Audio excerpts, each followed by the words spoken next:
cold mist drifts over the still waters of Lake Wittensee as dawn breaks across Schleswig-Holstein.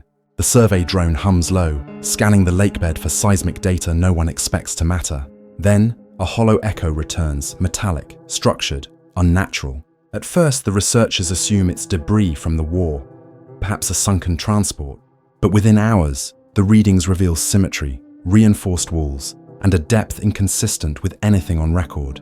By sunset, Bundeswehr personnel have cordoned off the shoreline. Beneath decades of sediment and silence, engineers detect an entrance sealed in 1945, one that appears untouched, hermetically preserved.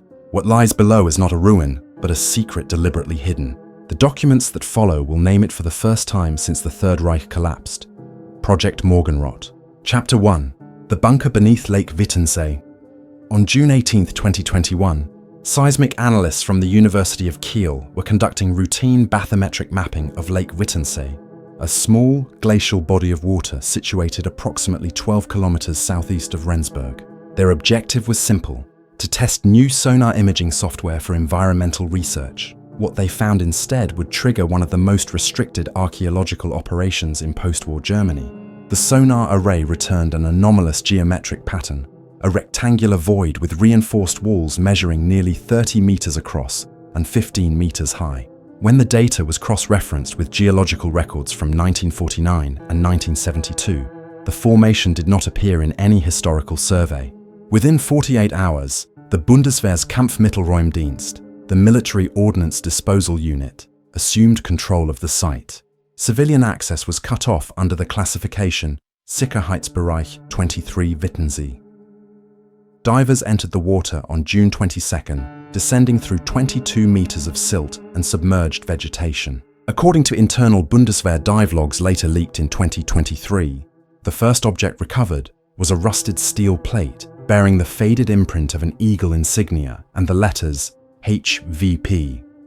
Historians identified it as belonging to Heeresversuchsanstalt Peenemünde, the Army Research Center that had overseen Germany's ballistic missile program during the Second World War. This connection immediately escalated the site's significance. Within days, representatives from the Federal Office for the Protection of the Constitution, BFV, and the Federal Archives Bundesarchiv arrived, accompanied by engineers from the Fraunhofer Institute, specializing in non-invasive excavation. When the entrance was finally exposed, a triple-sealed airlock door embedded in reinforced concrete, it appeared remarkably intact. Radiation sensors detected faint traces of cesium-137, suggesting some form of contamination or containment process. The door itself was secured by a mechanical lock, its serial number corresponding to the wartime manufacturing records of Messerschmitt AG, dated March 1944. After nearly 8 decades underwater, it opened with an unnatural precision. Behind it lay a corridor lined with corroded pipes, frozen in silence. No oxygen, no decay, just vacuum-preserved emptiness, as if time had been deliberately excluded. The first chamber, roughly 20 square meters in size, contained overturned laboratory benches and a collection of sealed metal crates. Each crate bore an embossed marking. Morgenrot Abt Fei, 1945. Morgenrot, translated as Red Dawn. That codename does not appear in any surviving wartime German military registry. Inside the crates, investigators discovered fragile canisters labeled with chemical hazard symbols and handwritten notes in fading Sütterlin script. The contents were immediately seized by the Bundeswehr's MBC Defense Command, transported under armed escort to a containment lab in Münster. An internal report classified Geheimhaltungsstufe IV described one crate in particular as containing biological dispersal prototypes of unknown vector mechanism. Samples, tested by the Robert Koch Institute, in Berlin revealed residues of aerosolized compounds, consistent with early-stage biological testing materials, precursors to chemical weapon dispersal, but unlike anything documented in known Nazi programs. One file recovered alongside the equipment, marked Morgenrot Logbuch März-April 1945, mentioned a facility under direct oversight of SS Sturmbannführer Dr. Otto Kellermann, a name absent from all denazification lists and Allied interrogation. Transcripts. Over the following months, media leaks emerged from within the investigative team. An anonymous Bundeswehr officer, identified only as H, described how deeper sections of the bunker appeared to have been designed for atmospheric simulation. Rows of cylindrical chambers with pressure differentials resembling high-altitude environments. The implication was chilling. Project Morgenrot had not been a weapon designed for the battlefield, but for the stratosphere. Testing data in the recovered notebooks referred to dispersion at altitude 12-18 km and aerosol persistence under sub-zero conditions. That data was written in English. Margins contained notes in an unfamiliar handwriting labeled PC clearance pending. When American intelligence historians examined the files under a NATO archival review, they discovered an unsettling paper trail. A declassified US Army Intelligence Division memo dated October 1946, code AID 247-46, referenced unverified intelligence suggesting retrieval of German atmospheric dispersal data from Peenemünde auxiliary sites by paperclip candidates. The Wittensee facility, it seemed, was never meant to be found. It had been deliberately excluded from Peenemunde's destruction orders in May 1945. Its research, quietly folded into post-war scientific programs in the United States and the Soviet Union. Local residents later recalled how, during the summer of 1945, British occupation forces had cordoned off the lake's perimeter for several weeks, declaring it a restricted quarantine zone. No documentation of that operation survives. However, a 1947 RAF reconnaissance photograph found in the National Archives at Kew shows faint grid imprints on the lake's northern edge, structures visible beneath the waterline. For decades, no one questioned it. The Cold War buried many questions under bureaucracy and silence. By late 2022, excavation of the Wittensee bunker had halted. The site was flooded again under official orders, citing environmental hazard mitigation. But digital copies of the recovered documents had already circulated among independent researchers. Historian Dr. Lena Vorberg, an expert on German wartime research ethics, was among the first to study them. It reads like a convergence point between biological warfare and atmospheric science, she explained in a 2023 interview. Someone was attempting to weaponize climate, to use the upper atmosphere as a transmission medium, and the research didn't die in 1945. It was inherited, repurposed, and quietly absorbed. The deeper the investigation went, the more inconsistencies emerged. Inventory manifests recovered from the Bundesarchiv revealed a shipment listed in April 1945 as Engineering Equipment, Nordmark Field Depot. The coordinates matched the Wittensee region. The accompanying transport log was signed by Oberleutnant Werner Hosfeld, last seen on record departing Kiel on May 1, 1945, with a convoy of sealed cargo bound for temporary concealment.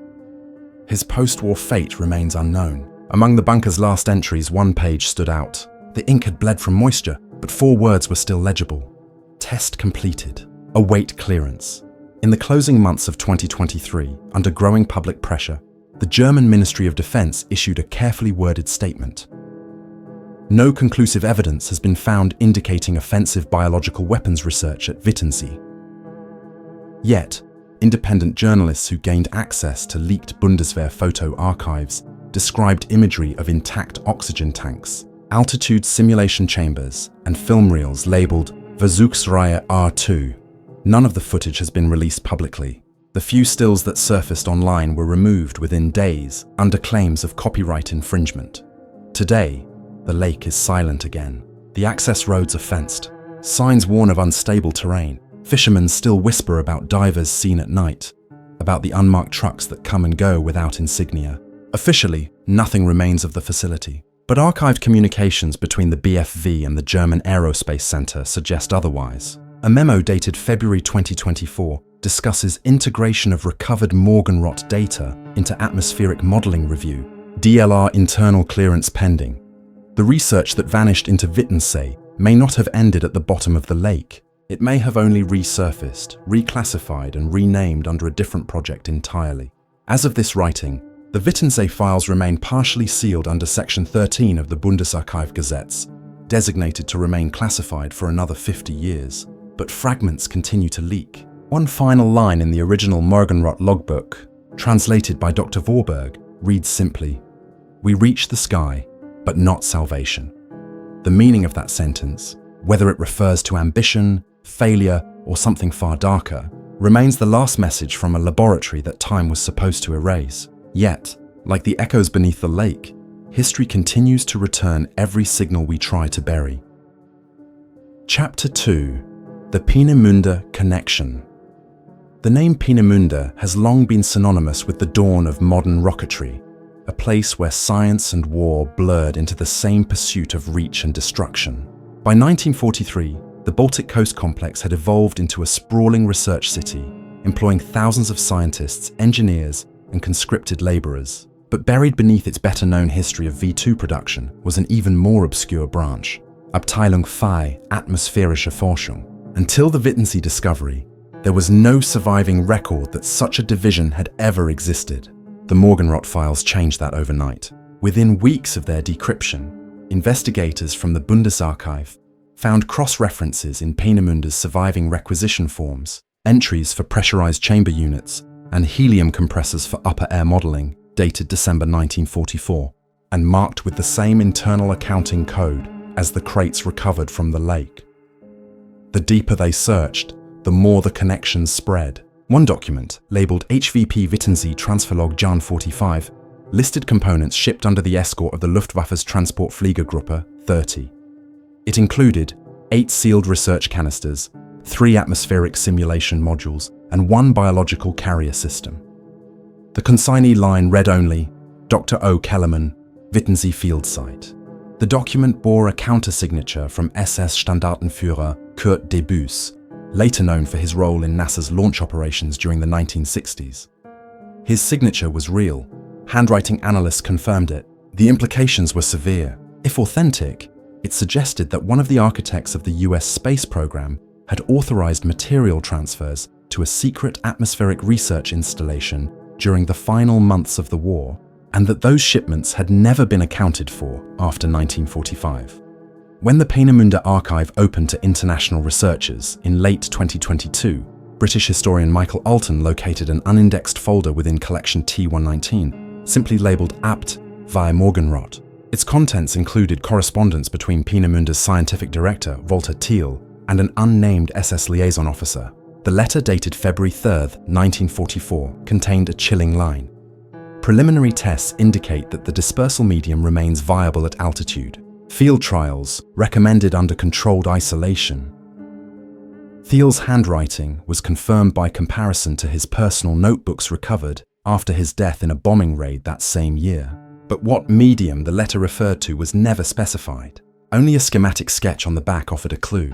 A diagram resembling the conical nose of an A4 rocket, annotated with the words Aerosol Test Payload Type B Modern. Analysts from the Bundeswehr's Defense Research Division concluded that the payload was an early prototype for a pressurized dispersal system capable of releasing fine particulates at high altitude. In 1944, such technology was decades ahead of its time. Combined with the biological residues recovered from Wittensee, a disturbing hypothesis emerged. Project Morgenrot had been a convergence between the V2 program's upper atmospheric ambitions and covert biological experimentation conducted under SS supervision. Whether the intent was meteorological manipulation, contamination testing, or simple proof of concept remains unclear. What is certain is that Morgenrot's research data did not vanish with the fall of the Reich. It traveled. Evidence of that journey surfaced in a series of post-war interrogations declassified under US Army intelligence file EWP 493. In one transcript dated October 2, 1946, former Peenemünde engineer Karl Heinemann was questioned at Camp Overcast, Texas. When asked whether atmospheric dispersion devices were tested at Peenemünde, he replied, "Not here. They moved that work inland when the bombings began. Near Rendsburg, I believe. Kellermann was in charge." The interrogator, identified only as Captain J.M. Kessler, noted the name Kellermann with an underline, but no follow-up questions were recorded. That single neglected remark would not resurface again until 75 years later, when the name reappeared inside a water-damaged logbook pulled from the depths of Lake Wittensee. Researchers combing the Peenemünde archives found Kellermann's personnel file, thin, incomplete, and stamped Vermisst 1945, meaning missing. His listed specialty, Luftchemie und Partikelphysik, atmospheric chemistry, and particle physics. But attached to the file was a requisition form for laboratory assistance, dated April 12, 1945, approved by none other than General Major Walter Dornberger. The requisition referred to urgent relocation of critical research material to undisclosed Western facility pending dissolution order. That facility's coordinates were blacked out. Using infrared imaging, archivists revealed faint pencil marks beneath the redaction: 53 Grau 29N 948E. The coordinates corresponded precisely to the Wittensee region. The trail was complete. As investigators reconstructed the chain of transfers, they realized Morgenrot had functioned as a shadow program nested inside legitimate Peenemünde operations. Its logistical paperwork was routed through standard missile supply chains, disguising biological and atmospheric materials as aeronautical research. That deception would have worked perfectly during the final months of the war, when chaos and retreat provided cover for countless irregular operations. More troubling was the discovery that Morgenrot's final status reports were not destroyed. Copies appear to have been microfilmed and archived elsewhere. In 2023, under a cooperation agreement between Germany and the United States, digital scans of Peenemünde microfilm reels stored at the US National Archives were cross-referenced with the Wittensee materials. Reel T789123 contained 2 frames labeled Morgenrot Data Continuation, July 1946. The date alone defied logic. The war had ended more than a year earlier. The typed header identified the issuing agency as Office of Technical Services, War Department. Experts believe this was part of early paperclip documentation, created after German scientists were brought to the United States. Among the frame's surviving text was a partial table titled Atmospheric Vectors, Variable Propagation. Column headers listed parameters for altitude, humidity, and aerosol persistence, nearly identical to those in the Wittensee lab notes. The conclusion was unmistakable. Morgenrot's data had survived, assimilated into post-war American research. By late 2023, attention shifted to the possibility that remnants of Morgenrot continued under different names in the decades that followed. Independent researcher Dr. Lena Vorberg traced the language used in the 1946 War Department file to a 1951 US Air Force memorandum on high-altitude biological dispersion tests. The phrasing, vector viability under stratified air layers, was word-for-word identical. This memo corresponded to later declassified Cold War testing programs, including Operation Large Area Coverage in 1957. The line from Peenemünde to post-war atmospheric testing was no longer speculative. It was traceable, yet not all the evidence pointed west. Soviet archives, partially opened in 2022, contained a file labeled NII-2 Atmosphera 1948. Within it, a translated German document referred to recovered dispersal chamber units of Western origin, confiscated from a facility near Kiel. Analysts concluded that both superpowers had scavenged remnants of Morgenrot, each adapting the fragments for their own programs. Wittensee was not just a forgotten bunker, it was the epicenter of a silent race to control the sky. Chapter 3: The Kellermann File. The first complete record of SS Sturmbannführer Dr. Otto Kellermann surfaced not in Germany, but in a declassified intelligence cache obtained from the US National Archives, Box 174A, labeled Captured German Personnel Files, 1945-1947. The folder was thin, the paper brittle and browned. Its type faded to the grey of near erasure. The heading identified him as Kellermann, Otto DOB 2102-1904, Munich. Field specialization, atmospheric physics, chemical aerology division. What startled investigators was not the content of the file, but its last page. A transfer of custody form, stamped Project 63, restricted, Fort Detrick. The signature block was empty. The file abruptly ended there, as though his name had been lifted mid-sentence out of recorded history. By late 2023, forensic archivists at the Bundesarchiv in Koblenz began reconstructing Kellermann's trail from scattered fragments. University employment records, Reich Research Council meeting logs, SS personnel rosters. His doctorate, earned at the University of Göttingen in 1931, focused on stratospheric ozone distribution and its relation to atmospheric stability. He joined the Luftwaffe Research Command in 1938, publishing under pseudonyms after the war began. The Morgenrot discovery placed him in Schleswig-Holstein by 1945, overseeing the Wittensee field site. Witness statements from Allied POWs, filed in post-war interrogations, described a short man with precise speech and surgical gloves who never removed his mask. None knew his name then, only his title, Der Physiker. Investigators next examined an obscure set of files from the Reichsluftfahrtministerium, reference RL 82473, containing correspondence between Kellerman and Dr. Heinz Müller, a Peenemünde chemist. One letter dated March 1, 1945, was marked strictly personal and began, "Our aerosol work proceeds under direct order from Himmler. The dispersal mechanism is stable. The payload remains sensitive to humidity." The tone was clinical, detached, but the final line betrayed something deeper. "The skies will cleanse what the ground cannot." Whether that was metaphor or instruction remains unclear. The letter was intercepted in April 1945 by Allied codebreakers under Operation Tycon, but its relevance was not recognized until modern researchers connected it to the Wittensee discovery.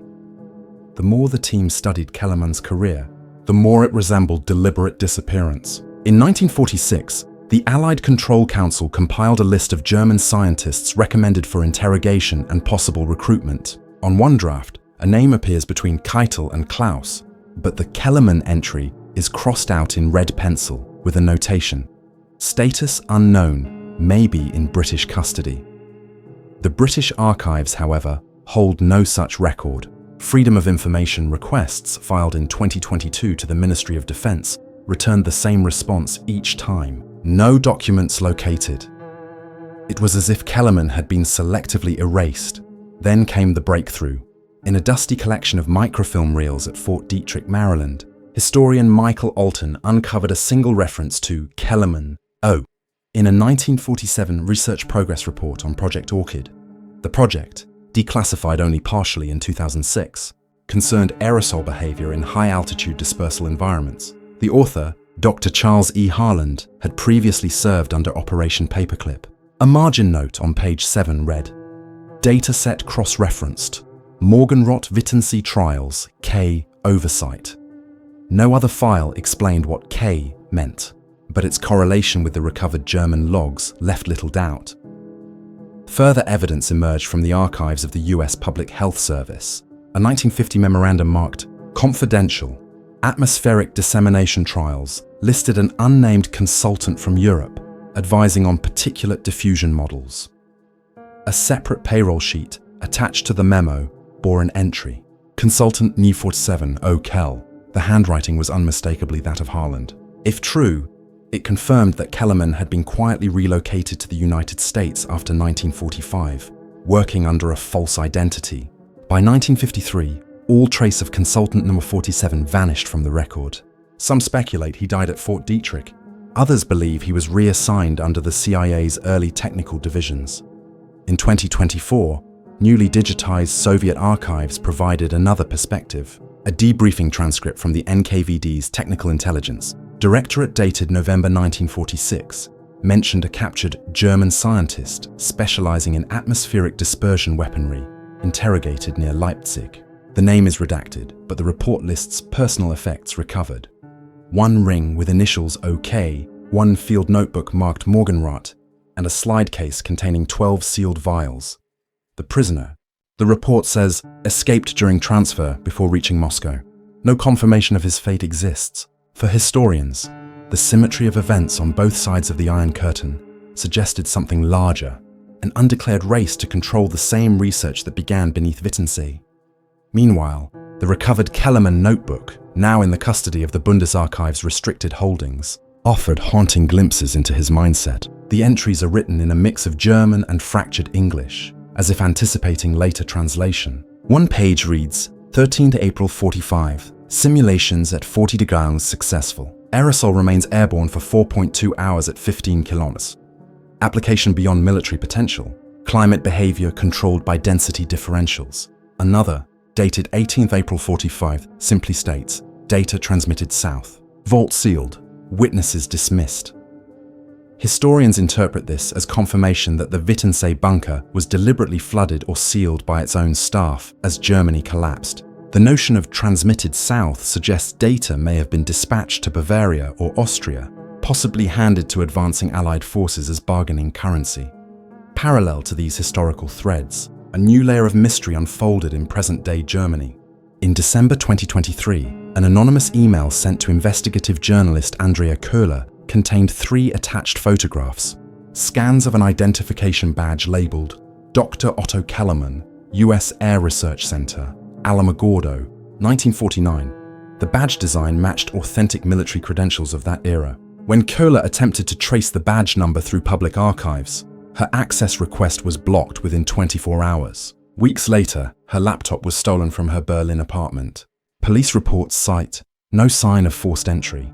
The photographs have never resurfaced online. What makes the Kellermann case uniquely disturbing is the ideological pivot it represents. Unlike the well-known paperclip scientists absorbed into American rocketry and aerospace programs, Kellermann's expertise lay in the manipulation of air as a medium of control, less visible, harder to trace. Declassified CIA memoranda from the 1950s refer to high-atmosphere behavioral modification studies under Technical Branch TSS.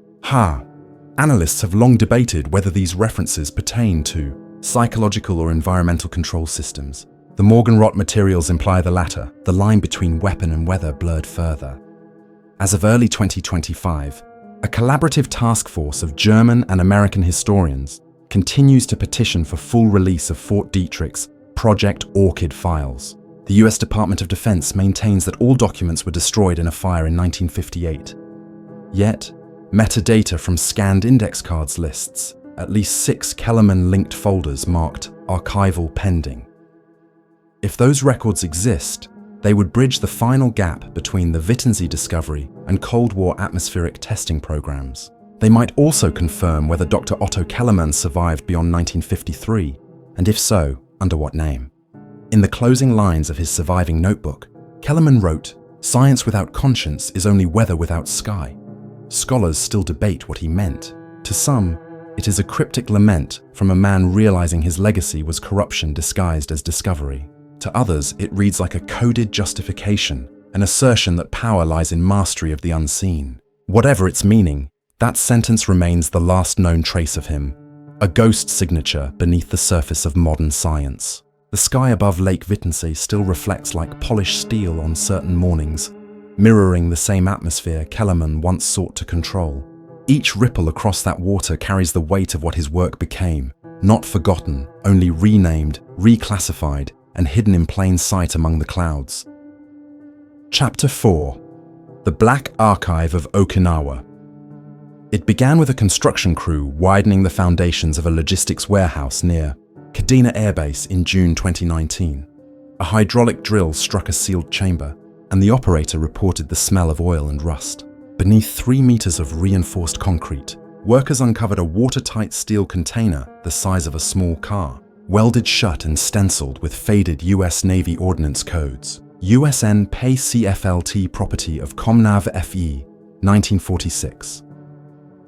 The discovery site lay inside an area once designated for post-war waste disposal by the US Civil Administration of the Ryukyu Islands. When engineers pried the container open, it revealed canisters, film reels, and boxes of documents wrapped in wax paper, all preserved against the tropical humidity. The seal inside one box read Project Night Lantern, File Series NL47 Kadena Segment. The Defense Department sent representatives within 48 hours. Official statements described the find as historical training materials of no operational relevance. Yet local archivist Dr. A.G. Tanaka, who catalogued the crates before their removal, photographed several items that contradicted that narrative. Among them was a reel labeled NL12, Test Footage Biological Trials Ryukyu Chain. Another envelope bore the annotation, Unit 942, classified until 1999, renewal authorized indefinitely. The paper stock and typeface matched the US Navy Bureau of Medicine forms, used in the immediate aftermath of World War II. The accompanying manifest listed both American and Japanese personnel, many with pseudonyms. At the bottom, a signature stood out in faint blue ink. Liton CMDR J.H. Halverson, Biochem Div, Okinawa Proving Detachment. No such detachment appears in Navy historical registers. Tanaka managed to copy one roll of film before federal custody seized the container. The footage, later analyzed by a consortium of Japanese historians, showed aerial views of small islands, likely within the Sakishima group, followed by ground scenes of men in protective suits setting up sealed tents. On a clipboard visible in one frame, the words "Test Batch 4B, Aerosol Dispersal" can be read. The footage ends with a close-up of dead seabirds washed onto coral shorelines. Radiation analysis of the film stock indicated minor contamination by organic isotopes, evidence that the recording itself had been exposed to experimental materials. Attempts to trace Project Night Lantern through US archives produced almost nothing. The National Archives in Maryland acknowledged temporary custody of related records in 1958, but reported them returned to Department of Defense. FOIA requests filed by investigative journalists were denied under Exemption 1, National Security Classification. One partial reference was found in the 1947 Navy Medical Research Annual Report, describing subtropical pathogen endurance testing, conducted in conjunction with Allied specialists.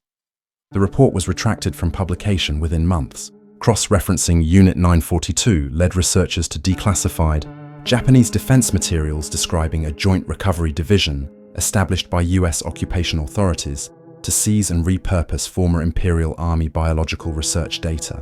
The connection to the notorious Unit 731 was obvious, but never officially acknowledged. In 2020, Tanaka received an anonymous package containing a single microfiche envelope marked NL942B Segment 3. Inside were typed memos from the Office of Naval Research, dated 1946-1948, referencing post-war continuation studies utilizing imported expertise. One paragraph stated, "Trials at Site K7 Ryukyu chain yielded unacceptable containment failures. Recommend total neutralization and burial." The coordinates listed corresponded closely to an uninhabited island south of Okinawa, now restricted for environmental reasons. Satellite imagery shows uniform craters along its northern reef, consistent with controlled detonations. The term neutralization may have meant something far darker. Former US Navy technician Raymond Carr, who served at Kadena in the early 1950s, later testified in a 2004 veterans hearing about mysterious sealed drums dumped into coastal trenches. He recalled labels reading "NL material, return to sender." His affidavit was filed and subsequently lost. Only a redacted copy resurfaced in 2021, containing the line, "We were told it was chemical waste from decontamination labs, but the smell was wrong. It was sweet, like burnt fruit."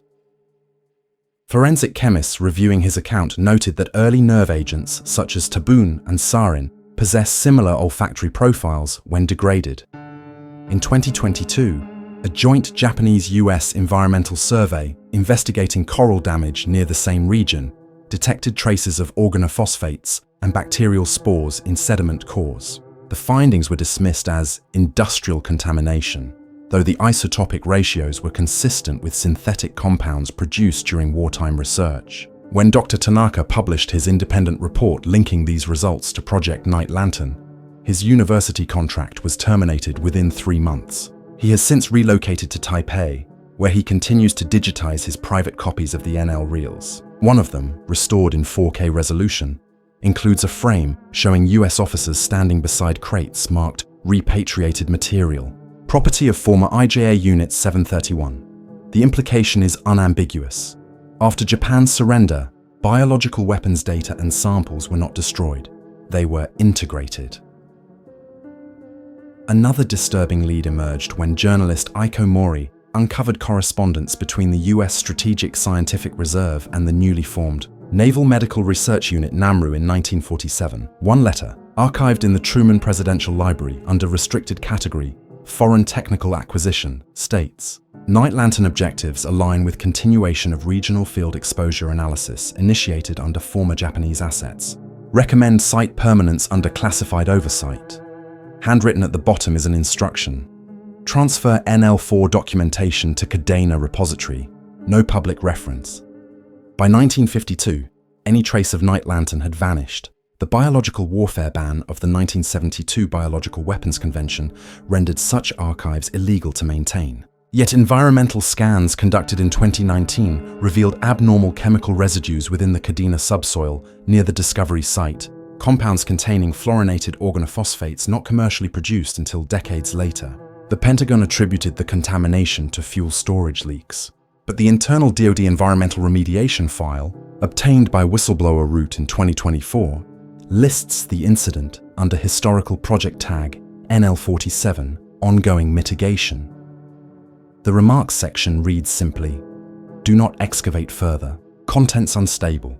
When asked for comment, both US and Japanese defense ministries insisted that Project Night Lantern has no basis in historical documentation.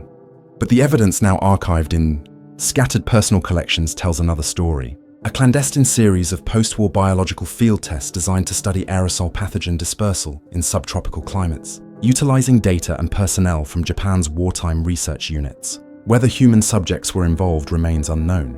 Yet in one recovered photograph from 1947, blurred figures in civilian dress appear beside military scientists. The accompanying caption, written in English, reads, "Volunteers from local island population. Phase 2. The Kadena discovery forced an uncomfortable question into public view, one both governments have quietly tried to ignore. How much of the Pacific's post-war reconstruction was built upon experiments the world was promised had ended in 1945? The container buried under that airbase was meant to stay sealed forever. It did not. And now, every document, every degraded film reel, bears silent witness to a truth that both nations once agreed never to record, that in the shadows of victory, the war never really stopped, it simply changed laboratories. Chapter 5. Vault 23. The NATO Conspiracy. In the summer of 2019, a maintenance crew working beneath the former NATO communications hub at Ramstein Air Base stumbled upon a welded steel hatch concealed behind a false concrete wall. The discovery was accidental. Routine seismic retrofitting along the base's southern corridor when a ground-penetrating radar anomaly showed a void not present on any architectural blueprint. The hatch was marked simply, Vault 23, Restricted Access Clearance Omega. Within 24 hours, the area was sealed off, the construction crew reassigned, and a joint US-German security team took control. What began as a minor structural anomaly would unravel into the most significant Cold War revelation since the fall of the Berlin Wall. When the vault was finally opened under the supervision of NATO's Historical Intelligence Division, investigators found rows of sealed containers, microfilm reels, and magnetic tapes labeled between 1957 and 1973. The air inside smelled of ozone and aged plastic. Among the documents was a classified memorandum bearing the codename Operation Glacier. The memo described a covert transatlantic intelligence program designed to collect and analyze post-war Axis research data, much of it sourced from declassified US and European archives, but some noted as Category Red, Foreign Acquired. The language was precise, bureaucratic, and deeply sanitized, yet hints within the file suggested a continuity of research stretching from the remnants of Nazi Germany through early NATO biological defense initiatives. What shocked the investigators most, however, was the presence of multiple sealed canisters stamped with both the American Department of Defense emblem and the insignia of the Bundesnachrichtendienst, Germany's federal intelligence agency. Their inventory logs described contents as cryogenic material non-viable.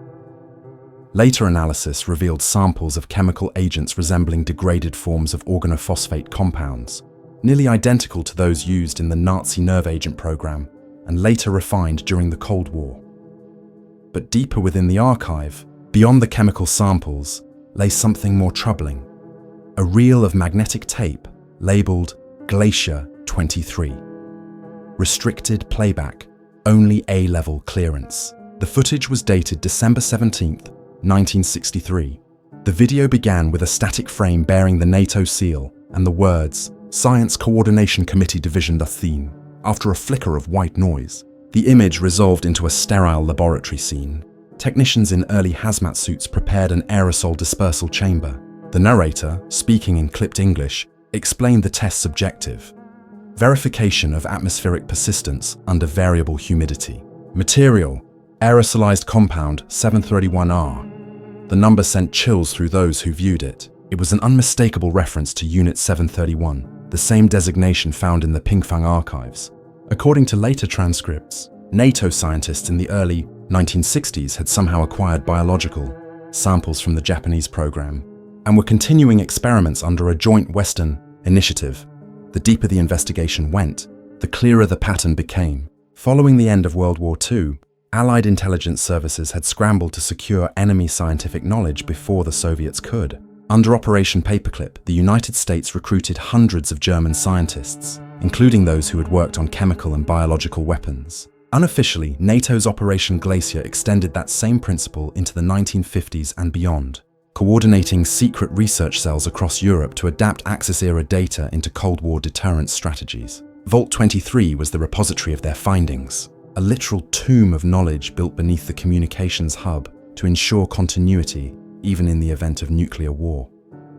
Declassified fragments from a 1965 NATO report confirmed that Vault 23 housed archival materials pertinent to environmental and biological contingency studies.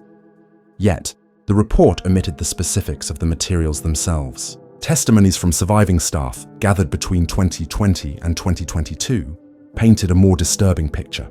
One former NATO biochemist, identified only as Dr. SW in the public record, described an internal program known as Echelon Blue. It aimed to replicate atmospheric dispersion data originally derived from the German Morgenrot project.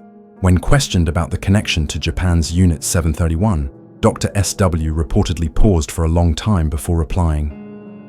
"We weren't supposed to ask where the samples came from, only that they worked." Inside the vault, among stacks of declassified reports, a binder labeled Operational Continuity 1949-1968 contained handwritten notations referencing specific coordinates: 54° N, 10° Lake Wittensee. Another entry marked 45° N, 126° E, Pingfang Harbin. These cross-references appeared in a table titled Recovered Datasets.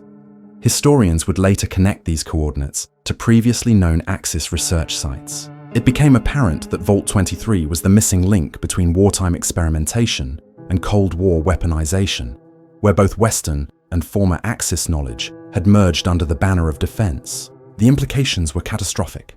NATO itself, the very institution meant to uphold post-war ethics, had inherited and continued fragments of the most abhorrent wartime programs.